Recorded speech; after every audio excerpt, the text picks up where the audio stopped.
History remembers Xerxes I as the king who commanded millions, yet the most terrifying moment of his reign occurred far from any battlefield. Behind the guarded doors of Persepolis, a single night unfolded that no chronicler dared inscribe and no witness survived to recount openly. It was a night when loyalty shattered, blood answered pride, and a ruler meant to embody divine order committed an unforgivable act born of human weakness. This is the hidden truth Xerxes carried to his dying breath. In 480 BCE, the Persian Empire stood unrivaled, stretching from the Indus to the Nile, its vast territories held together by a fragile network of loyalty, tribute, and fear. At its center stood Xerxes I, a king both revered and dreaded. His triumphs were celebrated in stone, his failures whispered in markets only when shadows were long. Persepolis, his ceremonial capital, glittered with gold-leafed columns and carved reliefs praising his divine authority. But beneath its polished floors lay a truth the empire rarely admitted: a ruler could not command half the world without becoming hostage to his own paranoia. Those who served him understood this without needing to be told. Advisors bowed too deeply, guards remained too silent, and every council session lingered beneath a tension that wrapped itself around the palace like a tightening cord. Xerxes' temper had become unpredictable, a force that those closest to him treated with the same caution as a desert storm. One misinterpreted gesture, one poorly chosen phrase, and a noble could find himself marched into the inner chambers from which no one returned. The empire's administrative machinery functioned with impressive precision, but its human core was decaying. Officials falsified reports to avoid blame, generals exaggerated victories to maintain favor. Even those who had supported Xerxes in the vast invasion of Greece now spoke carefully, aware that any reminder of failure could provoke disproportionate wrath. The palace was a place where silence became a strategy for survival. Each morning, the king walked through the Hall of 100 Columns, where reliefs showed lesser kings offering gifts in submission. To visitors, he appeared composed, an image of royal discipline. Yet those who worked within the private quarters knew a darker truth. Xerxes' mind was not at ease. The pressure of ruling the ancient world's greatest empire weighed on him in ways no inscription would ever reveal. Nights were restless. Meals were often interrupted by sudden outbursts. Trusted advisors could fall out of favor without warning. Persepolis itself mirrored this anxiety. Servants moved quickly, avoiding eye contact. Eunuchs, the silent operators of palace order, monitored conversations with discreet precision. Even celebrations, lavish festivals overflowing with wine, meat, and music, carried an undercurrent of unease. Guests toasted their king with rehearsed enthusiasm, masking private doubts behind polished smiles. Fear had become part of the architecture, settling into the stone like an unseen residue. Yet amidst this tension, no one predicted the event that would one day shatter Xerxes internally. Not his generals, who had seen him rage during military councils. Not his wife, Queen Amestris, who understood the volatility simmering beneath his carefully arranged composure. And certainly not the court officials who treated each day as a delicate negotiation between ritual and danger. They believed the empire's threats lay in rebellions, foreign armies, or distant governors seeking power. Few suspected that the greatest fracture would come from within the royal family itself. For now, however, the palace maintained its illusions of harmony. The shifting light across the terrace walls gave the impression of order, stability, and ancient grandeur. Only those living within the palace understood that beneath the polished stone lay a ruler who felt power slipping from his grasp, and a court held together not by unity or loyalty, but by the quiet terror of provoking a king who could not forgive humiliation. And somewhere deep within Persepolis, a night of irreversible consequence waited in silence. Among the many figures who moved cautiously through the gilded corridors of Persepolis, none bore a heavier burden than Prince Macestes, Xerxes' own younger brother. Unlike the generals and ministers who trembled at the king's shifting moods, Macestes carried both privilege and peril, the privilege of blood and the peril of proximity. The Achaemenid family was powerful, but power in Persia could turn inward like a blade, cutting the very hands meant to wield it. Masistas had always been different from Xerxes. Where the king ruled by force of command, Masistas favored measured thought. He possessed a capacity for reason that many in the court quietly admired, though few would dare admit it. His reputation for fairness extended from nobles to servants. He listened, questioned, and refused to endorse punishments that reeked of personal vengeance. Yet in an empire where obedience formed the foundation of unity, Masistas's honesty was a double-edged sword. Whispers began to drift between the stone halls, careful, uncertain murmurs that the prince had expressed concern over the king's temper. These concerns were not spoken publicly, nor intended to challenge the throne. They emerged in private discussions with trusted advisors, framed as reflections on state stability rather than personal criticism. Still, in the paranoid climate of Xerxes' court, even a murmur sounded like insubordination. Royal advisors sensed danger immediately. Men who had survived decades of shifts in loyalty and imperial anger knew that kings feared not their enemies, but their brothers. The Achaemenid dynasty had witnessed its share of internal betrayals, each story etched into the collective memory of the palace. To them, Masistas's moral clarity was not admirable, it was combustible. Some ministers, driven by self-preservation, began reporting edited versions of the prince's conversations to Xerxes. Every word was shaped to emphasize potential disloyalty, though none had been spoken with rebellion in mind. These subtle manipulations were enough to provoke suspicion in a ruler already haunted by doubts. Xerxes began to watch his brother more closely, questioning every gesture, every expression, every choice of attendance. In his mind, Masistas's integrity became a threat, not a virtue. The brothers had once shared a childhood marked by royal tutors, ceremonial hunts, and the heavy expectations of lineage. But adulthood had carved a quiet rift between them, one deepened by differing temperaments and the crushing responsibilities of empire. Xerxes interpreted criticism as an attack on his legitimacy. Masistas viewed constructive advice as necessary for the empire's survival. Neither saw a way to bridge the widening distance. Tension began to surface in small, almost invisible ways. During council meetings, Xerxes' eyes lingered on Masistas longer than before. When the prince spoke, the king listened with an impatience few dared display openly. Masistas, unaware of how deeply suspicion had taken root, continued to speak with the sincerity that had defined him all his life. He believed the empire needed truth to endure. Xerxes believed it needed unquestioned submission. Those who observed the brothers sensed an approaching fracture, though they could not predict how violently it would occur. The empire had weathered wars, rebellions, and conspiracies, but it had not yet faced the private storm gathering within the royal household. The event that would one day haunt Xerxes did not begin with hatred. It began with misunderstanding, pride, and the fragile nature of power shared between brothers raised to rule. Below the surface, the first threads of catastrophe had begun to tighten. Within the sprawling architecture of Persepolis, where stone lions guarded corridors and gold-lined doorways framed the routines of royalty, few figures were as quietly respected as the wife of Prince Masistas. Her name rarely appeared in official inscriptions, yet among servants, attendants, and eunuchs, she was known for a presence that brought steadiness to the often volatile world of the Persian court. She carried herself with a dignity rooted not in rank, but in restraint. And it was this restraint that drew Xerxes' gaze in ways he did not fully understand.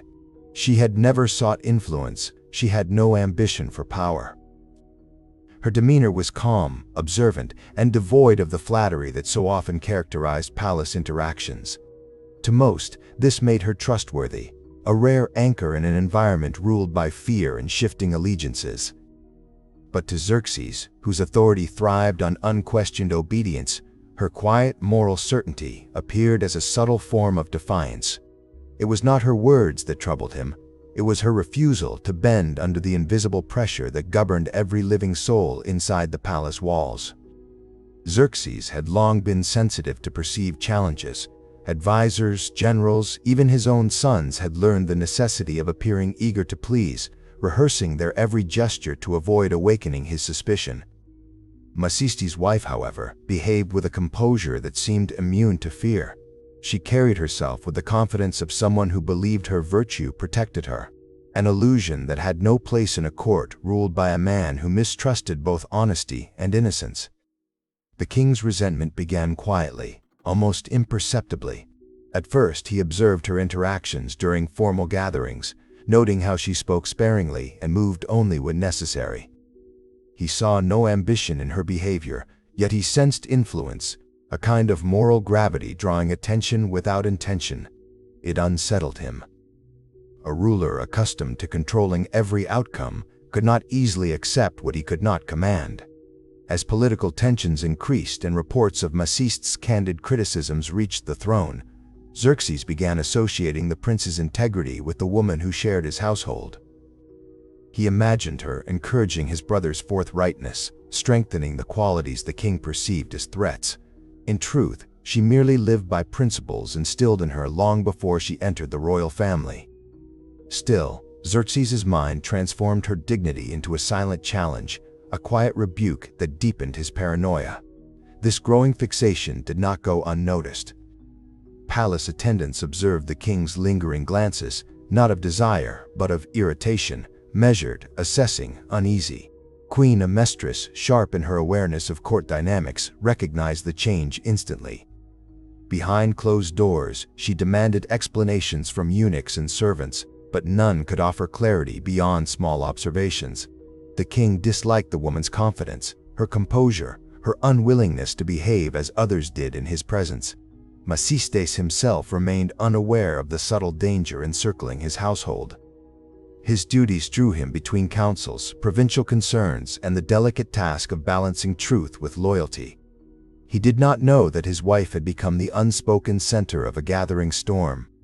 An emotional vortex formed not through her actions, but through the king's unraveling sense of control. What began as a simple difference in temperament gradually transformed into a volatile tension that touched every corner of the palace. If Xerxes had been a calmer ruler, the matter might have faded with time. But the king's pride was weakening, his anxieties sharpening, and his fear of losing authority growing more severe with each passing day. In the flickering lamplight of Persepolis, a woman of quiet virtue had unintentionally become the catalyst of an imperial tragedy, one neither she nor her husband could foresee. The Feast of Mithra, one of the grandest occasions in the Achaemenid calendar, transformed the royal hall of Persepolis into a display of imperial magnificence. Musicians lined the far walls, their harps and flutes weaving soft melodies beneath the murmurs of nobility. Servants moved in disciplined formations, pouring wine infused with saffron and rosewater. Tables overflowed with lamb roasted in pomegranate glaze, honeyed dates, and fish brought from the distant shores of the Persian Gulf. Feasts in the court of Xerxes were designed not only to impress, but to reinforce his position as the axis of the empire, a man whose authority extended from Anatolia to the Hindu Kush. Yet beneath the shimmering gold, tension flowed like an unseen current. Xerxes entered the hall already bearing a fragile pride. The previous weeks had left him increasingly irritable, haunted by the feeling that certain members of the court watched him with quiet appraisal. Among all those faces, one unsettled him more than he wished to admit: the serene composure of Macistes's wife. Her presence reminded him of something he could not fully articulate, an honesty he feared more than open rebellion. As the king drank deeply, the sharp edge of wine began to blur his judgment. His gaze drifted toward her repeatedly, searching for a sign of deference, a gesture that acknowledged his supremacy. Yet she remained polite, reserved, and appropriately respectful, exactly as court custom required. What unsettled Xerxes was not a failure of protocol, but her calm refusal to cater to his desires for emotional reassurance. She did not shrink under his stare, nor did she offer the rehearsed amusement that many noblewomen display to win favor. When entertainers approached, performing a dance meant to honor the royal family, Xerxes made a gesture for her to join the display. It was a request masked as a command, The hall shifted in a breath of silence. For a noblewoman of her standing married to a prince, daughter of an esteemed lineage, the expectation was clear: politely decline and offer a gesture of respect. She did precisely that, lowering her eyes and offering a modest bow. But Xerxes, drunk and nursing a wounded ego from weeks of internal unrest, perceived the gesture as deliberate rejection. His pride, already strained by his own insecurities, twisted her innocence into an insult. A faint murmur swept the hall as the king's expression hardened. The musicians faltered for a moment before quickly recovering, fearful of drawing attention to the shift in atmosphere. Queen Amestris noticed everything. Her gaze flicked between her husband and Macistes's wife with a mixture of suspicion and dread.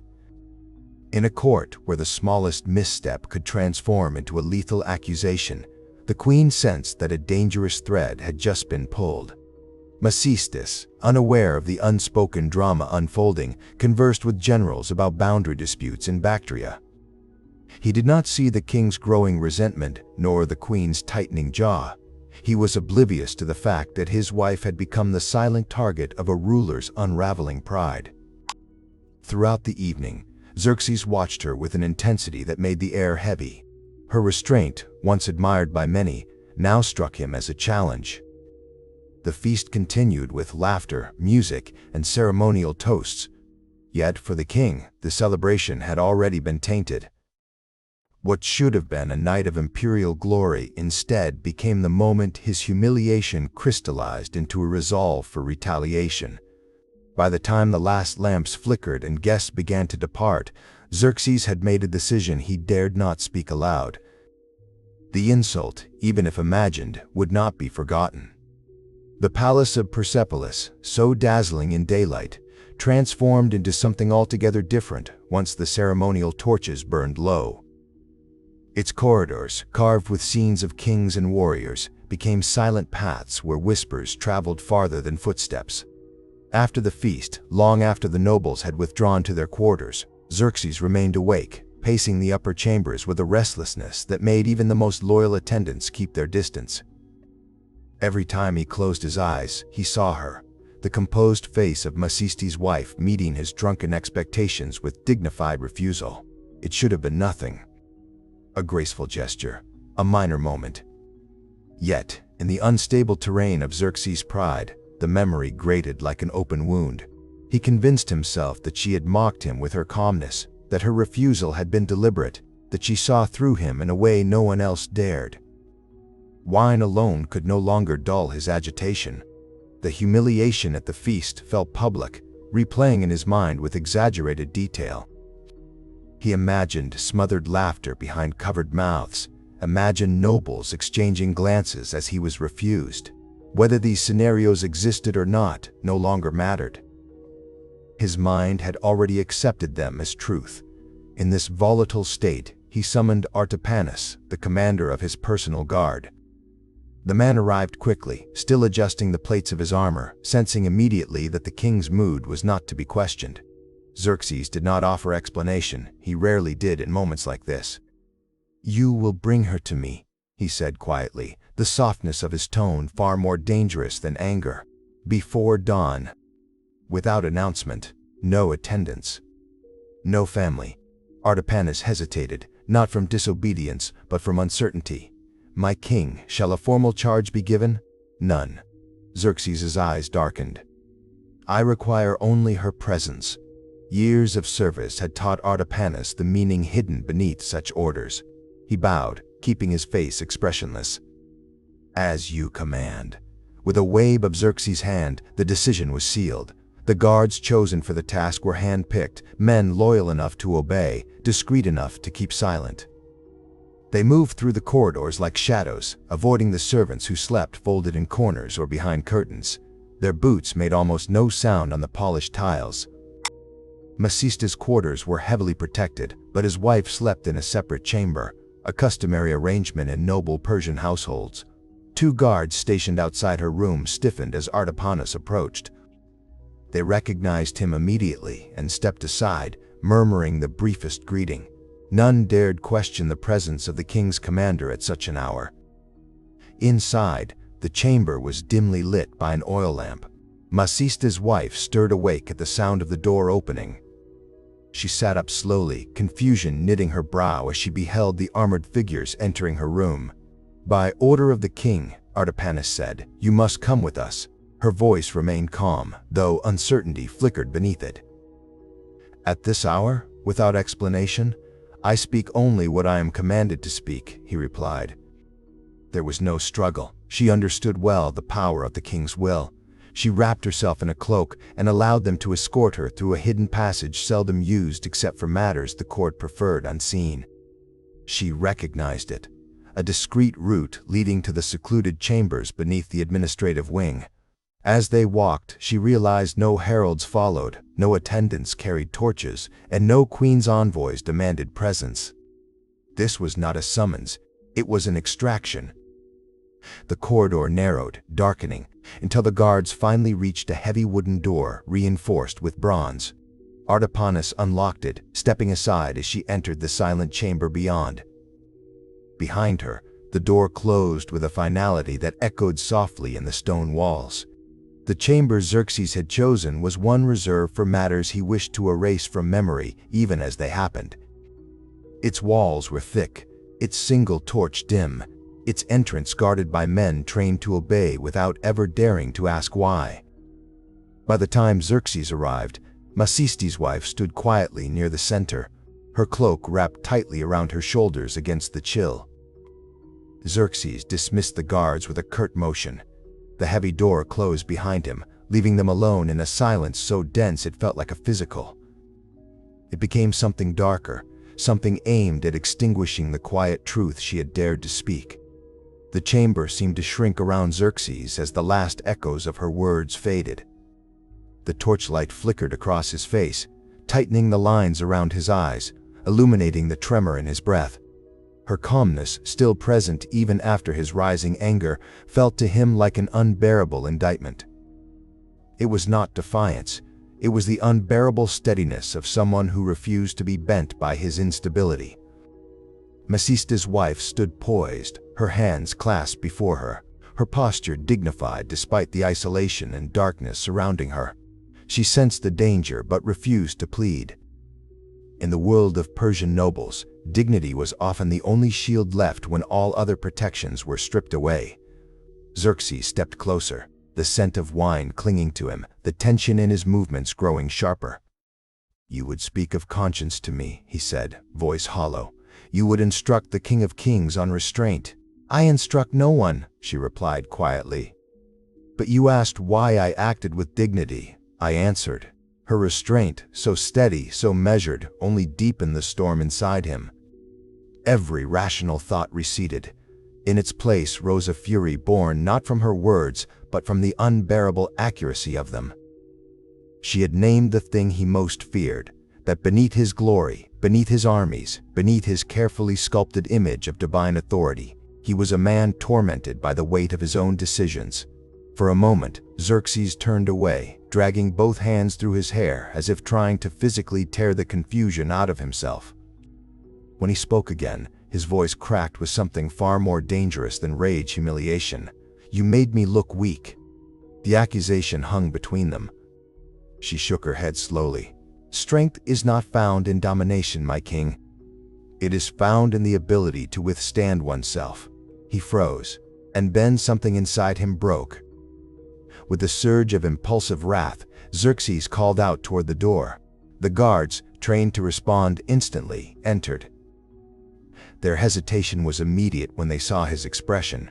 Commanders of the royal guard knew the difference between calculated orders and those born of instability. Tonight, there was no calculation. "Restrain her," Xerxes ordered. Even Artapanus, the most loyal among them, faltered. "My king, she is of your own bloodline through Masistes." "A punishment requires." Xerxes rounded on him with a glare that silenced the chamber. "I said restrain her." The guards obeyed with visible reluctance. She did not resist, but her breath grew tight, her composure strained under the pressure of their grip. Still, she refused to beg. That refusal, her last act of dignity, poured oil on the fire consuming Xerxes' reason. He intended only to frighten her, to force submission, to shatter the calm that tormented him. But once the act had begun, he could not stop. His anger, his humiliation, his fear of exposure all converged into a single, reckless moment.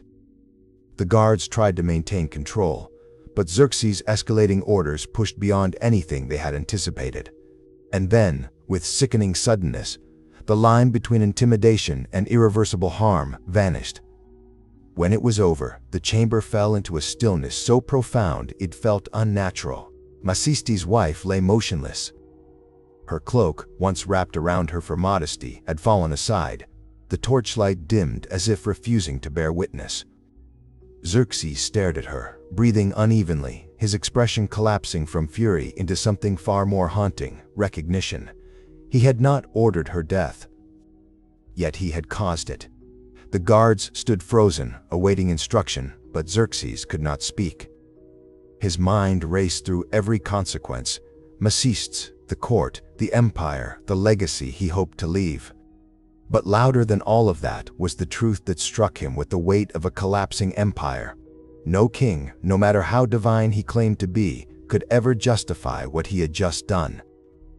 The moment Xerxes realized she was dead, the foundations of the chamber seemed to tilt. The torch on the wall sputtered, and the shadows trembled, as if even the stones recoiled from what had unfolded. The king stood motionless, his breath shallow, while the guards waited in rigid silence, unsure whether to approach him or remain still. No one dared speak first. The air felt thick with the weight of an irreversible act. Xerxes' mind spiraled with the implications. Macestes would demand answers. The court would whisper. The satraps, already wary of his temper after recent campaigns, would interpret this as further instability. Every crack in a king's composure widened under the scrutiny of an empire this vast. Persia did not forgive weakness, and what lay before him was not weakness.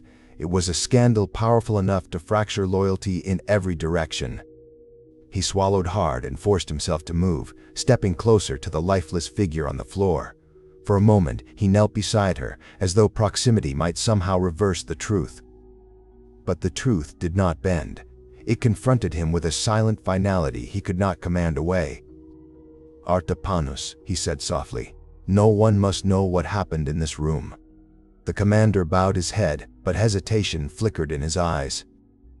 "My king, the truth will reach the court. Servants saw her taken. They will question why she never returned. Then we will give them the answer," Xerxes replied. "A charge of treason. Ritual impurity. Whatever is necessary." The words tasted bitter even to him. Fabricated accusations were not new in the Persian court, but he had never needed them for a member of his own extended family. Still, he saw no alternatives. A king could survive war, famine, even foreign defeat, but not the unraveling of his image, and nothing threatened that image more than a crime committed in anger. He rose slowly, wiping his shaking hands against his cloak. The chamber must be cleaned. Every servant who entered the corridor tonight must be reassigned, preferably far from Persepolis. Artapanus understood the implication.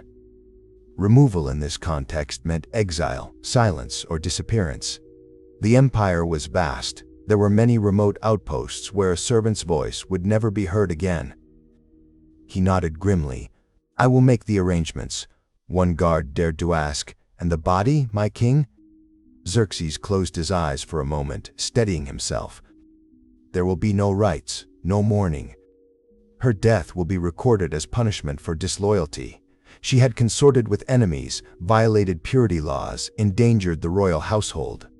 Each lie came easier than the last. A dreadful numbness settled over him, replacing the earlier panic with cold determination. "Prepare a report to be delivered at dawn." The guards exchanged uneasy glances but did not question him further. They knew the truth would be buried, perhaps even from themselves, once the official narrative took shape. As they moved to carry out his orders, Xerxes remained alone in the chamber for several lingering moments. His shoulders sagged under a weight that felt older than he was, heavier than any crown. The silence thickened, pressing against him until he could hardly breathe. He glanced once more at the still figure, then turned away, whispering a sentence meant for no one but himself: "Let this night be forgotten." But deep inside, he knew it never would be. The official announcement of her treason was delivered at dawn. Court scribes read the decree with rehearsed solemnity, listing fabricated charges with the calm precision of men accustomed to molding truth for royal convenience. Macistes stood among the assembled nobles, listening as words both impossible and insulting were spoken about. The woman he had shared a life with, words he knew instantly could not be real. The accusation of ritual impurity struck him first. His wife had been devout, careful in every observance, known for her adherence to sacred customs. The notion that she had violated religious law so severely that execution, an unspoken but implied sentence, was justified made the blood drain from his face, yet he kept silent as protocol demanded. No man, not even a prince, interrupted the proclamation of a king. But when the decree concluded with the statement that she had been disposed of in accordance with urgent threats to the throne, Macistes' composure broke. The guards flanking him stiffened, sensing the tremor that ran through his body. Still, he said nothing.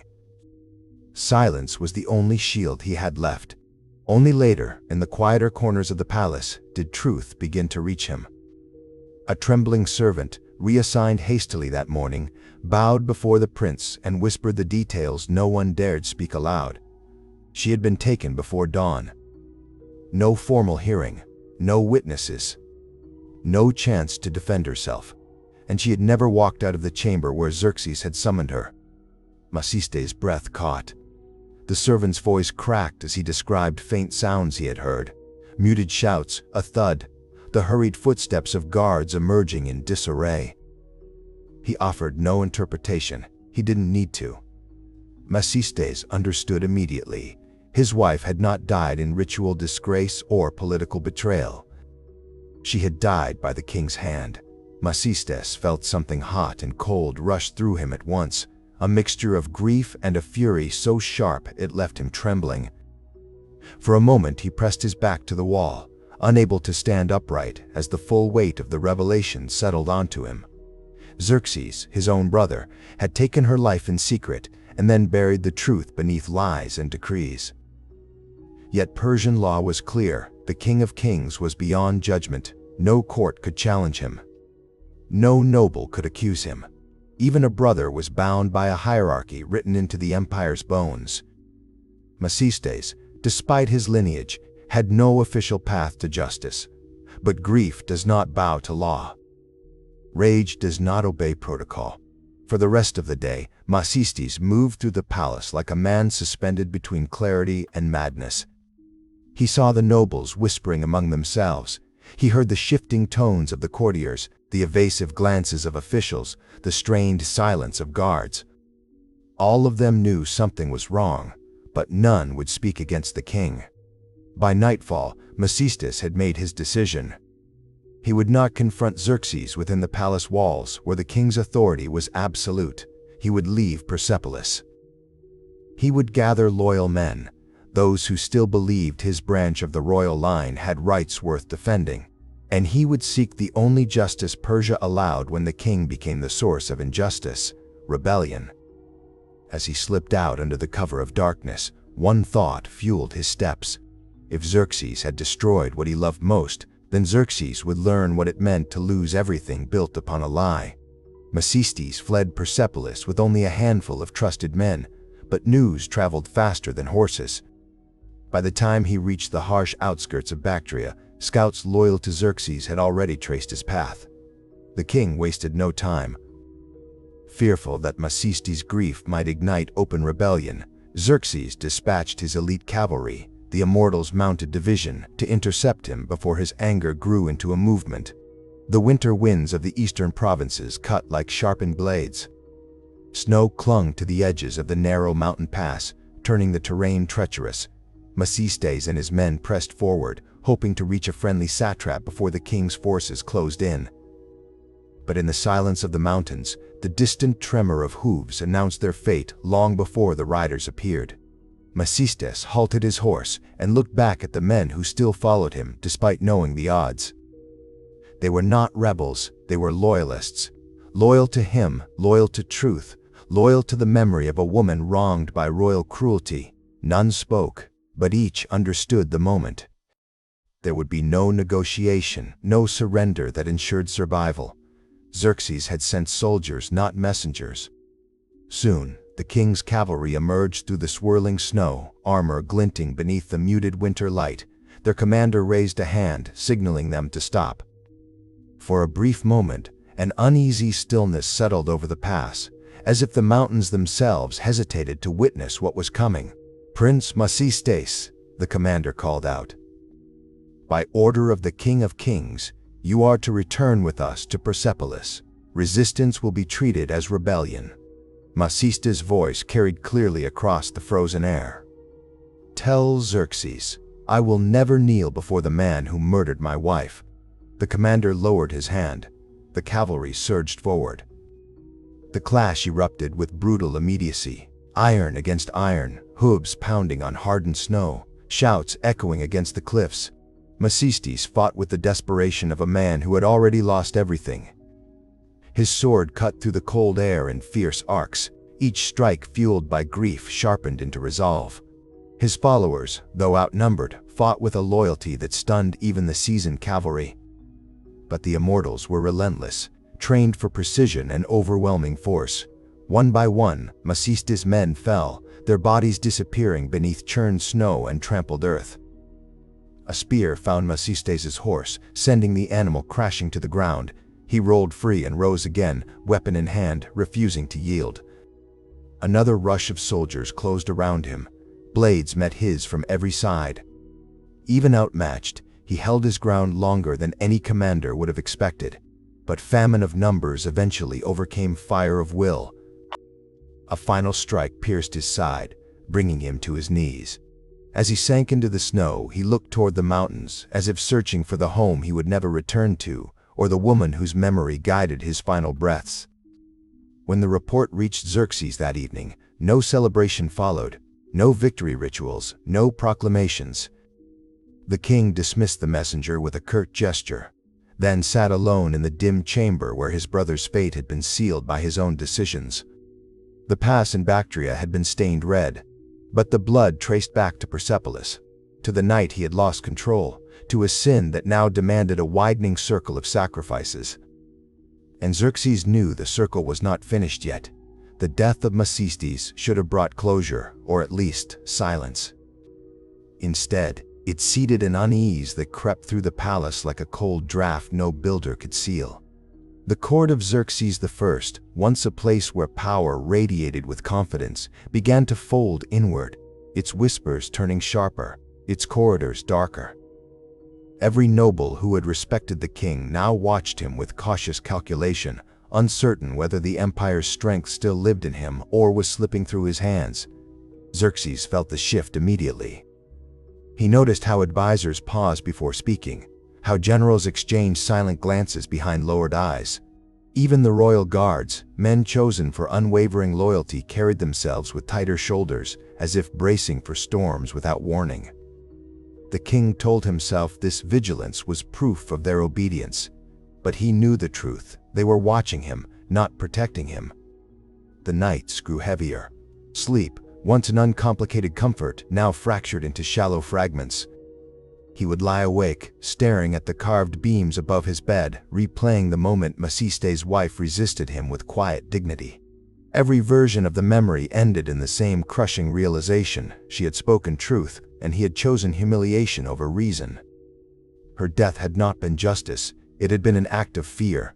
That knowledge coiled inside him, tightening with each passing night. The palace staff, trained to notice the slightest changes, saw their king's decline long before the nobles dared speak of it aloud. He dismissed petitions abruptly, misread diplomatic reports, and grew suspicious of even the most routine interactions. A missing scroll became evidence of betrayal. A servant's hesitant bow became plotted disrespect. The once magnificent ruler, whose confidence had compelled armies across continents, now examined the faces around him for threats that did not exist. except in his own conscience. Whispers grew bolder. "He has lost the discipline of a king," murmured one satrap behind a guarded door. "He fears his own shadow," whispered another. Some argued the empire needed firmer leadership. Others insisted the king's grief had swallowed his judgment, but none dared raise concerns publicly. Persian law allowed no challenge to the King of Kings. Still, fear moved among the nobles. Not fear of Xerxes' strength, but fear of what he might do next in moments of volatility. The royal court's atmosphere thickened with tension. Gifts arrived from distant provinces with fewer tributes. Military commanders delayed sending campaign reports, uncertain how their findings would be received. Even the queen, a mistress, observed her husband from a distance, her expression unreadable. She did not confront him. She did not soothe him. She simply watched, silently calculating what a fractured ruler meant for their dynasty. Xerxes wandered through the palace gardens one afternoon, a place once filled with prideful serenity. But even there, peace refused him. The sound of water flowing from sculpted fountains reminded him of the blood spilled in the secret chamber. The rustle of leaves echoed like the dragging footfalls of the guards who had obeyed his darkest command. Everything beautiful now mirrored something broken. He began avoiding the great throne room altogether. Standing beneath the golden canopy felt like standing at the center of a lie too heavy to carry. He understood that the empire recognized his weakness, yet he could not repair it. Authority built on fear had nowhere to retreat when that fear poisoned its source. By winter's end, Xerxes was king in title but prisoner in spirit. Surrounded by thousands, he had never stood more alone. And the court, sensing vulnerability, prepared for what history always delivers when a ruler collapses from within. The final night of Xerxes the Just did not arrive with warning. It came quietly, like a shadow slipping beneath a locked door, unnoticed until it was already inside. By 465 BCE, the king no longer commanded the steady respect of his court. He lived surrounded by servants who feared his volatility more than they revered his crown, and by officials who interpreted his silence not as wisdom, but as instability. Persia had known cruel rulers before, but none who seemed haunted by a sin. Only he understood. On that last night, Xerxes dismissed most of his attendants early. He claimed he wished for solitude, though solitude had never brought him comfort. He paced the dimly lit chamber, his robe dragging over polished stone. The walls, once decorated with triumphal carvings, felt like they were watching him, reminding him of all he had once been and all he had become. Even the flame of the bronze oil lamp flickered with uneven breaths, as if reluctant to illuminate the king who stood beneath it. He sat at a low table, hands clasped tightly, staring at nothing. His thoughts drifted back to the face of Masista's wife, calm, dignified, utterly unprepared for the violence he unleashed upon her. Of all the moments in his life, that was the one memory he could not bend, justify, or erase. It returned with the precision of a blade, cutting through every attempt to rebuild his confidence. Her death had unmade him more thoroughly than any foreign army could have. Beyond the chamber walls, 3 conspirators moved with practiced caution: Artabanus, the royal chamberlain; Aspametras, a trusted guard; and a third figure whose loyalty had eroded under months of witnessing the king's decline. They did not speak. They did not need to. In the political culture of the Achaemenid court, the removal of a failing monarch was not rebellion. It was protection of the throne, of the empire, and of themselves. None of them knew the truth behind Xerxes' deterioration. They only saw a ruler slipping toward madness. When they entered the private quarters, Xerxes did not react at first. He assumed they had come with routine reports or late petitions. Only when Artabanus stepped closer, staring not at the floor but at him directly, did the king sense something had shifted irreversibly. "Why are you here?" Xerxes asked, though his voice lacked its former authority. No one answered. He rose slowly, but the conspirators moved faster. A blade flashed, not ceremonially, not triumphantly, but with the grim efficiency of men performing an unavoidable duty. The first strike pierced before Xerxes could speak again. The second ensured silence. His breath caught, then shuddered as he collapsed onto the tiled floor. As the warmth drained from his body, memories flooded his weakening mind, not of battles won or palaces built, but of a woman's terrified eyes and his brother's final moments in the frozen pass. The empire he ruled had stretched across continents, yet in the end, it was a single night of uncontrolled cruelty that shaped his final thoughts. No priest recorded his confession. No court chronicler wrote the truth. Official tablets attributed his death to treachery alone. But the real treachery, the one that consumed him until his final heartbeat, was the one he had committed with his own hands. By dawn, Xerxes, I was gone. And the sin he hid until his final breath remained buried with him, unspoken yet eternally alive in the shadows of Persian history.